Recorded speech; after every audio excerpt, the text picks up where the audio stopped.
Could your desire and intentions of being understanding and flexible and kind and accommodating to the adaptive or therapeutic horseback riding students you serve actually be causing more harm than good to not only you, but also the program and the students you're actually trying to help? Well, we're going to go ahead and dig into why a 24-hour cancellation policy and similar policies along those same lines are actually not helping your students or your program. We're also going to dig into the psychology behind why these seemingly good or positive policies go very wrong in the end. And I'm also going to leave you with a solution and a proven policy change that I have personally implemented multiple times because I've made this mistake more than once over my career. And this policy is something that has saved not only me, but also other instructors and programs that implement it thousands of dollars in savings. And also, more importantly, it has really saved our sanity over time. Welcome to the Hoof and Footfalls channel. If you are new here, welcome and thank you so much for tuning in no matter where you are watching or listening from. If you're a returning viewer, thank you so much again for tuning in to listen to me. My name is Sabra Popoli and I'm the owner and founder of Footfalls and Footfalls. And through Footfalls and Footfalls, I am on a mission to help educate, equip, and encourage fellow adaptive, or also called therapeutic horseback riding instructors around the globe, and also here in the United States where I'm based. So a lot of the content that I share does focus more on teaching theory and techniques and the different disabilities we might serve in adaptive riding, but sometimes I do have to dig into programs and policies because there are things that are super, super common in our industry that we keep encountering that are really detrimental to instructors and to the success of our programs and our students. And this chat is going to be covering one of those super important topics that we absolutely need to be talking about so that we can know what the common encouraged policy kind of is out there, why it's usually not very successful, and then also what is the solution? How can you do better? How can you be more sustainable? And how can you set yourself and your students and your horses, and if you have volunteers, up for success and just make everything more successful and sustainable across the board? So I'm going to share with you how I'm so familiar with this 24-hour cancellation policy and the pitfalls that go along with it, because I know all too well firsthand what can go wrong, but I also know firsthand how things, when they are changed, can go very right. We're going to talk about the hidden costs and I guess dangers and damages associated with these advanced or flexible cancellation policies.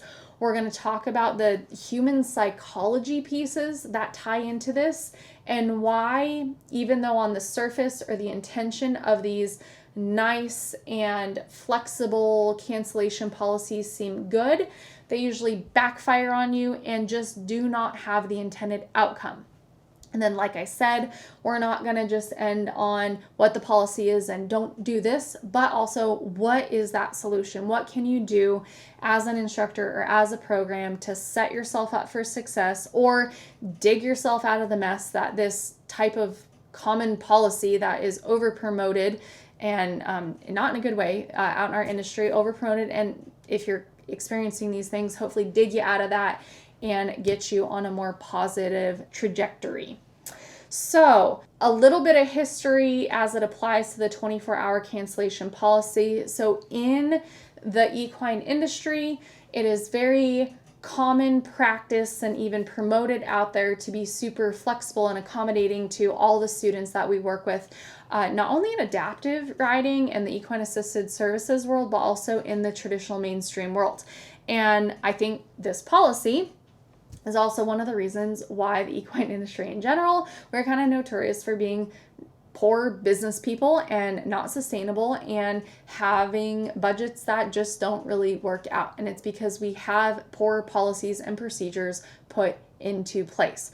So this 24 cancellation policy, or a flexible cancellation policy, kind of in a nutshell, is the rules that if your students cancel their lesson 24 hours in advance, they won't be charged for that lesson. And some programs and barns will just not charge them for it, or they let them cancel and then they'll try to reschedule that same student later so that they hopefully don't lose out on that income from that lesson that was canceled. Depending on the program or the barn, there may or may not be consequences for the 24-hour advance notice. I've heard these get like really complicated too, of okay, well, you're only allowed one 24-hour advance cancellation in a month or in a semester, however it's booked, and you can only do one makeup lesson per month. And like, it just gets way too complicated. I've personally experienced this in a couple different ways. One, at a larger scale nonprofit equine assisted services program where we had the 24-hour cancellation policy, and it was a thank you for letting us know, we'll take you off the schedule, and you get a credit for that class you canceled put on to the next session's invoice. So they weren't charged for that class. And then I've also experienced it where it was on my side as an independent instructor. It was just me and my smaller handful of students, where I had the 24-hour cancellation policy, but instead of doing the credit, it was, well, we're going to try to do a makeup because I couldn't afford to lose that income. At the larger program, because of how many people we had, we didn't offer the makeup option. So I've experienced it both ways. And you would think that starting off in a large nonprofit program, experiencing the trouble of the 24-hour cancellation policy and those flexible cancellation policies, and having to fix that and implement the solution policy I'm going to give to you at the end and how successful that was, you would think that I would learn that when I broke off on my own as an instructor, I would not make the same mistake. Well, I did, and then I had to redo it again and put this solution policy in place, and it worked again. So what I'm going to be sharing with you, both the downfalls and also the positives that can come when you fix it, work across the board no matter the size of your program. So a little encouragement there. So no matter if you're a nonprofit, an LLC, you have multiple instructors, lots of students, and I'm talking like triple digits, or you're over on the smaller side, it's you, few horses, handful of students, it will work, and it is something that we need to implement across the board to be sustainable and good business people, even though we are horse people. And yes, both of those can happen, okay? All right, so the hidden costs of the advanced cancellation policies that we don't usually think of are that your students are paying for a spot in your program. So when they cancel, even though they might be really great about canceling ahead of time, when they cancel, you were still intending for them to come ride at that day and time. And if they don't, you are either then going to be putting manpower and stress and all of that into trying to fill that spot last minute with somebody else, which I would not suggest. That is just makes chaos across the board, can mess up your schedule, really inconsistent, not a great way. So either you try to fill that spot to try to make up for that money, or you try to do a makeup lesson with that student, but then your whole schedule's upended and you're going to have to be doing a makeup lesson with that student or multiple students or whatever it is. Even if you only allow one makeup lesson a month and you have 12 students, well, what if everybody cancels once that month? That's 12 makeup lessons that you have to try to schedule in somewhere else. So then your life gets upended, your horse usage and horse schedule gets all chaotic. It can have a trickle-down effect on your volunteers, any other instructors that you're working with. It's chaos. You could try to avoid that chaos by saying, okay, if you cancel ahead of time, I'll eat the cost then, and you're not charged for it. You don't get a credit, but we're not doing a makeup, and it's just, I won't charge you for this lesson. But then you aren't getting that income. So across the board, no matter what way you spin it, if you try to do a makeup lesson, if you try to limit it to one makeup lesson a month or a quarter, or if you just eat the cost because you don't want to deal with either of those, it is just not worth the stress and the time and the headache associated with trying to be that good, understanding, flexible, kind, accommodating instructor. It's going to damage your program. It's going to have a super negative impact on you. You're going to get overworked. You're going to get frustrated. You're going to get burnout and bitter because you're feeling like people aren't valuing you. And that is going to then show up in your lessons and how you treat your students and just overall demeanor. And it's not a good thing. Been there, done that, and been that instructor. It's going to have an impact on your students because they're not going to value lessons as much if they know that that's always the flexible thing and that's the give. Okay? They are going to have inconsistent progress because they're canceling all the time. And they don't realize that only showing up once or twice out of a 4-week month is going to set them behind. They think, oh, I've been riding 3 months, but if they've only shown up 3 or 6 times, then that's going to limit progress. It's going to have an impact on your horses because depending on how you try to make up the money side of things, the makeups and the reschedules can impact hopefully well-planned horse usage and their schedules, so to make sure that everybody has a fairly consistent workload and they're getting schooled and conditioned on appropriate days, and we're appropriately and diligently and ethically managing our equine coworkers. And then if you have volunteers, that's also going to set them up for frustration because they've probably signed up to be with this student or be at this class time. And then if you have chronic cancellations, they're going to feel like they're not valued, they're not important. They're going to start to doubt the validity and quality of your program. And you're probably going to see high volunteer turnover. Lots of hidden costs, not just financially, but also emotionally and people retention wise and time wise, that comes from these flexible, accommodating 24-hour cancellation policies that we should be avoiding in the end. So there is a human psychology component behind why these seemingly nice cancellation policies do not work. They might seem to work short term, but in the long run, they are not going to work. And you're going to be wasting time and money and effort and emotions on a policy that you don't need to have in place. And actually getting rid of these overly flexible, overly nice policies is going to increase the value and the happiness of everybody involved. Usually people get worried about what if they implement a stricter policy that it's going to tank the quality and tank the happiness.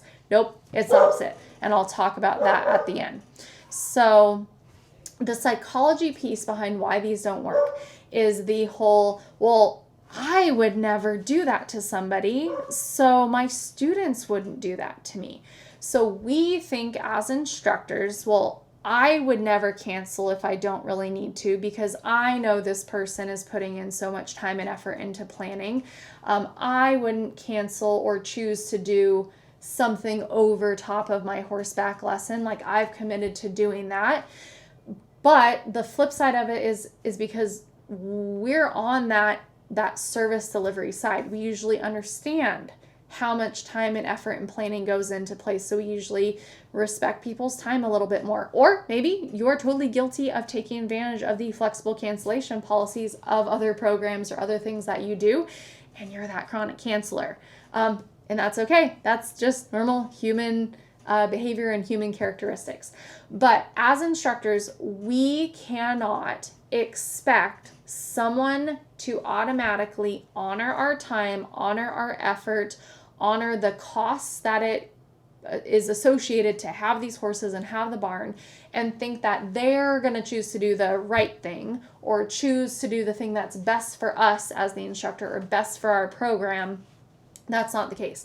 We, as the instructor and as the program, we need to put the policies in place that are going to set us up for success and show the students what the boundaries are and what the line of respect is and how they can help support the program. So we can't assume that they're automatically going to do it, because we would never do that to anybody else. And honestly, probably do if it is a flexible policy somewhere else, if we actually take a look at it. Okay. So that's error number one in the human psychology pieces. We would have that I would never mentality. Human psychology piece number two that comes into play is loss aversion. So people are more likely to follow through with things if there is some type of financial investment involved. Now, financial investment can look very different from family to family.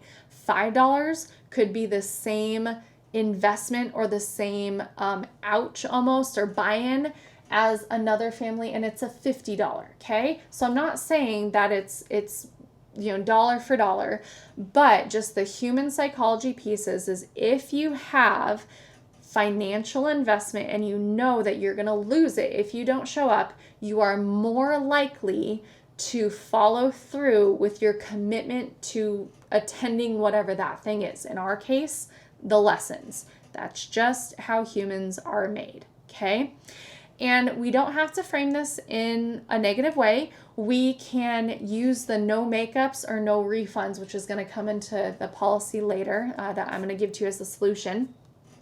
We can use that as a motivator, okay? It's not a punishment. It's a motivator for people to get everything they can get out of the programs and the services we're offering them, which I know you guys are doing an amazing job of providing really good services and lessons. But if our students don't show up to those lessons, they're not going to benefit from them. So let's use the motivator of that loss aversion human psychology piece to hopefully get our students to show up more and actually benefit from the things that they're going to be getting from those lessons, okay?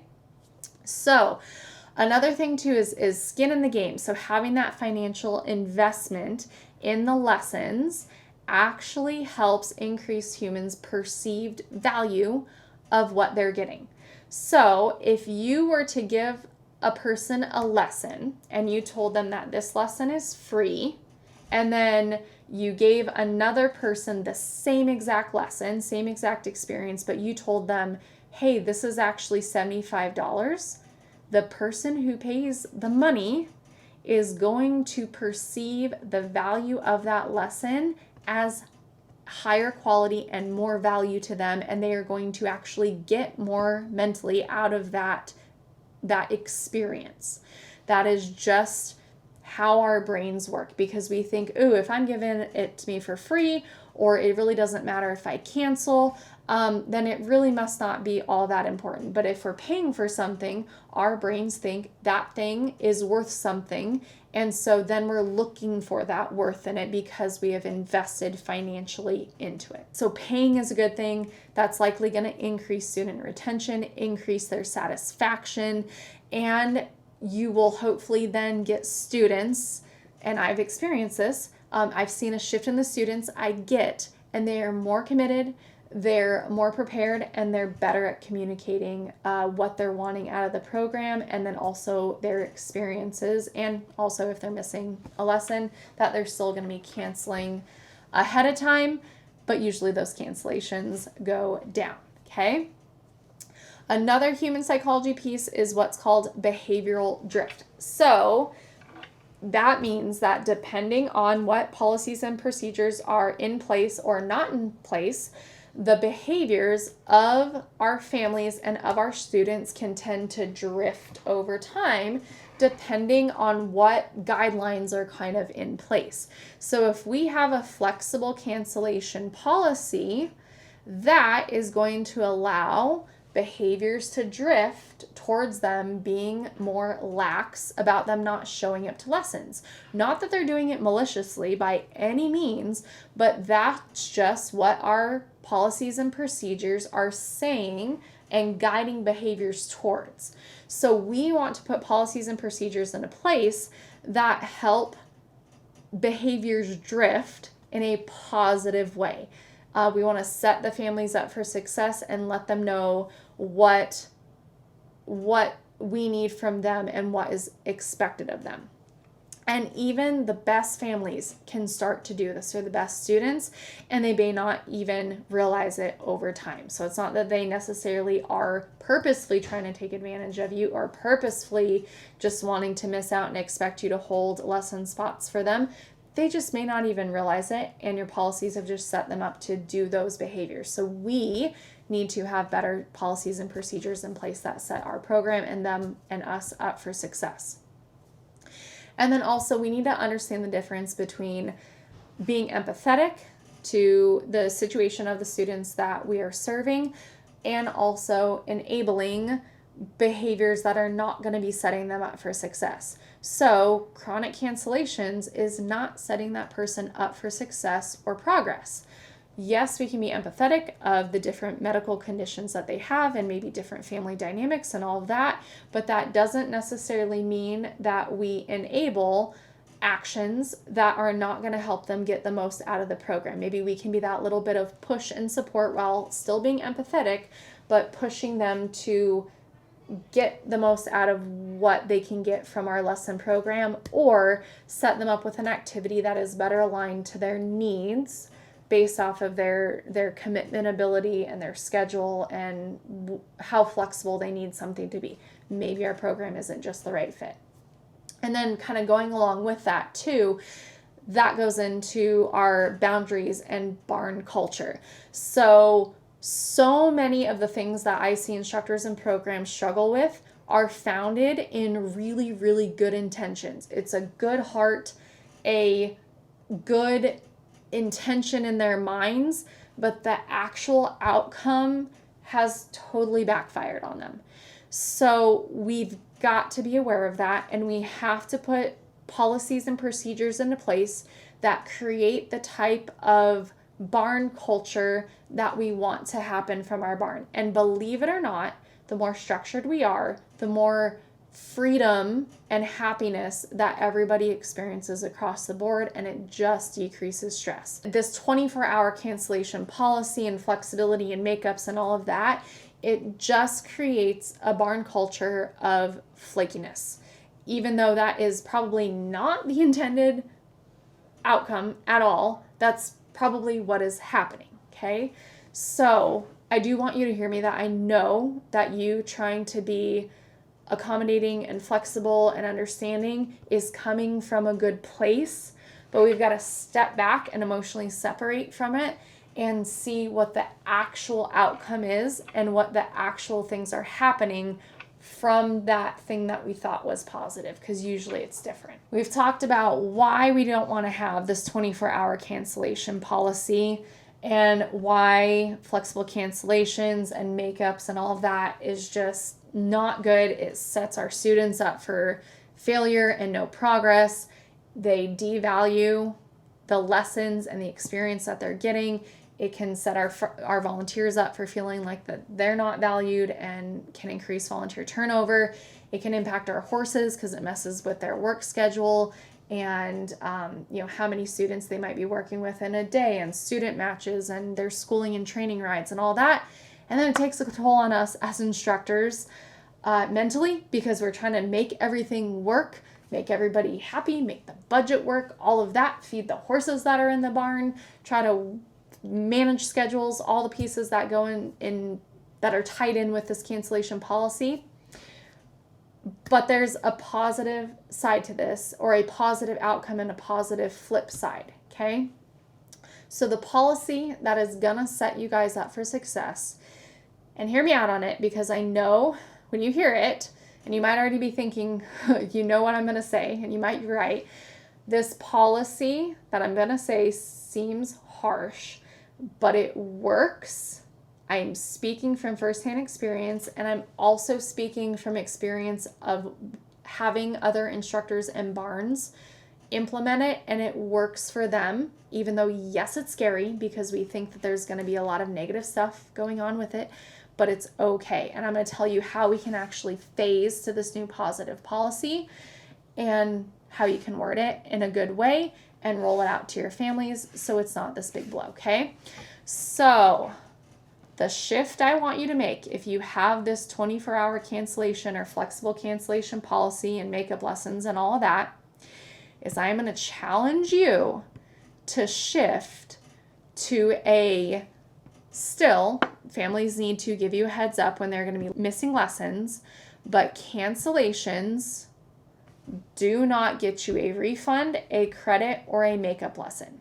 I want you to view your students paying for that lesson spot, and this is how you can give this information to them. They're not just paying for that lesson that they're attending, they're paying for a spot in your program. You are planning for them to be there that day and time. You are allocating that horse, that time, and all the other stuff that goes along with planning for that one lesson, because it's not just we show up and teach. You guys know how much time and planning and effort and schooling and all that goes into that lesson time. Their money is paying for a spot in your program, and it is their choice if they show up to that lesson or not. And yes, I get it, life happens. But I also am part of programs, and my son's piano lessons function the same way. We pay for a spot in his piano lesson teacher's schedule book. If we don't show up for whatever reason, he's sick, I'm sick, and I can't get him there, we have a conflict of schedule and something happens, we decide to go out of town on that weekend, whatever it is, I'm not expecting that piano teacher to eat the cost of it. And also, his policies are set in place that that's his expectation too. So, same for our lessons. If you are paying for lessons, you're paying for a spot in my program, and that saves you your spot. If you have to miss it, I'm sorry. Thank you so much for letting me know, but I'll see you next week. And guess what you are going to see when this happens? You are going to see, magically, students starting to show up for class.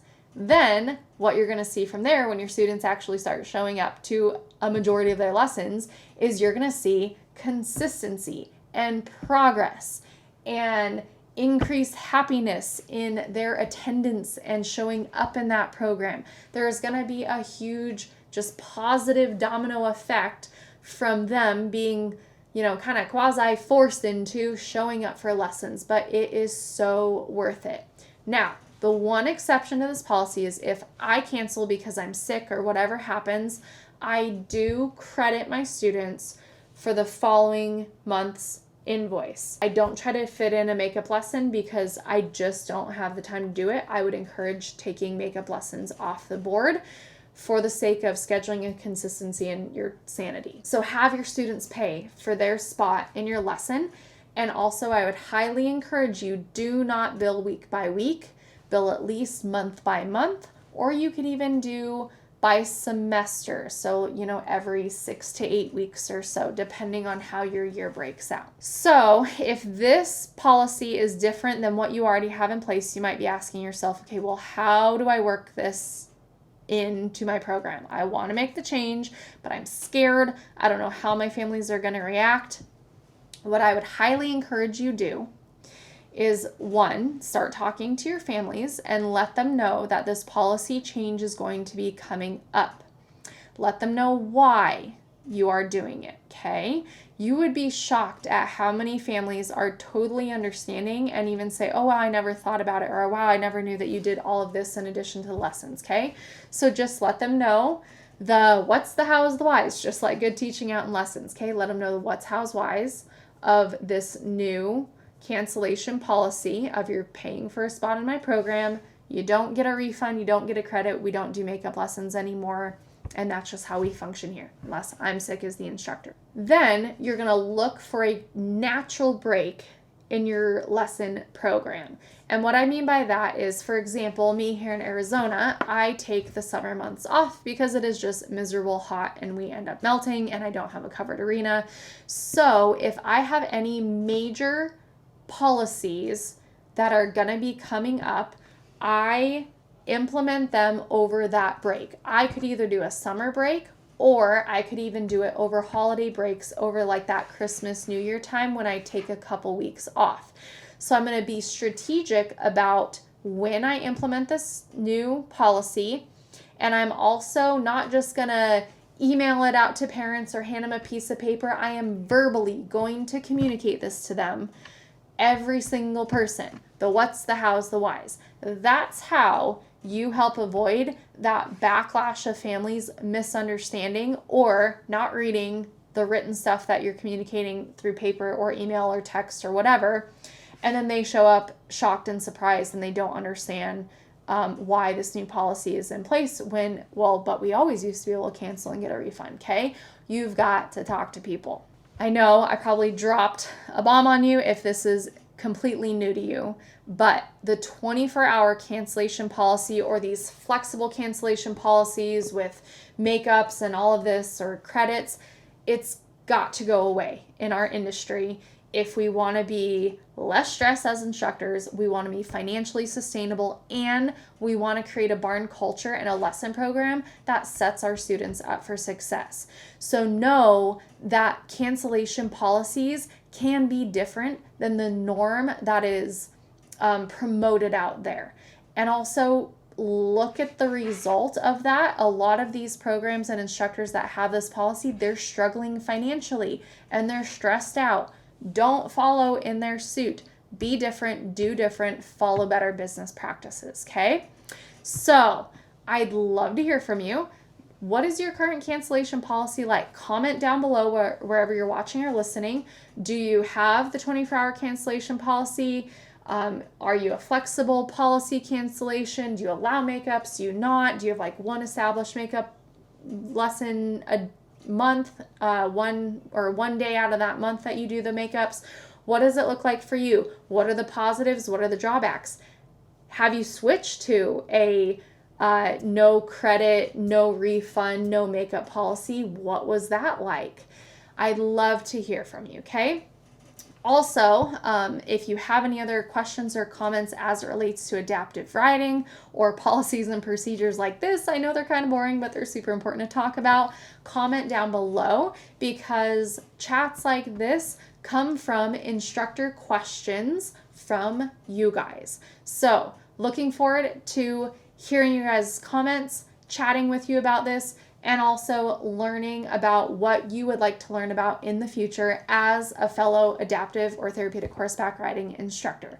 Thank you so much for tuning in, and remember to like, subscribe, and share no matter what platform you're on, and please help me by liking, sharing, and subscribing by getting the word out of Footfalls and Footfalls to other instructors so that we can give them the education and resources and encouragement that you are getting through this type of content.